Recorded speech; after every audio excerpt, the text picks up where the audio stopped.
জীবন সোজা নয়, কিন্তু জীবন কঠিনও নয়। শুধু তোমাকে বাঁচতে জানতে হবে। Life is like a game, আর এই খেলায় টিকে থাকতে হলে তোমাকে লড়াই করতে হবে। ডিপ্রেশনের মধ্য থেকে যদি হঠাৎ মনে হয় জীবনের থেকে বোধহয় মৃত্যুই ভালো, তাহলে বলবো নিজেকে একবার প্রশ্ন করে দেখো, এই পৃথিবীতে বাকি 700 কোটি মানুষ তারা কিভাবে বেঁচে আছে। আজকের এই দিনে তারা যদি বেঁচে থাকতে পারে, তাহলে তুমি কেন পারবে না? এই পৃথিবীতে যতটা বাঁচার অধিকার আমার আছে, ঠিক ততটা বাঁচার অধিকার তোমারও আছে।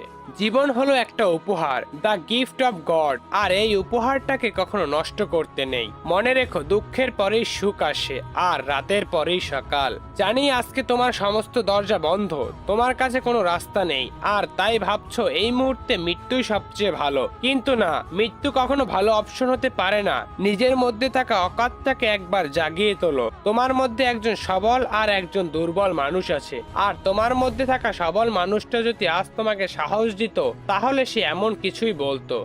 ওই, কার ভয় পাচ্ছ? কিসের ভয় পাচ্ছ? আমি তো আছি নাকি? চলো ওঠো আর শুরু করো প্রথম থেকে। আরো একবার যুদ্ধ করতে হবে, আরো একবার নিজেকে প্রমাণ করতে হবে। কে বলেছে সব দরজা বন্ধ? হাজারটা দরজা খোলা আছে তোমার জন্য। কে বলেছে এখানেই সব শেষ? এটা তো কেবল শুরু মাত্র। So let's go.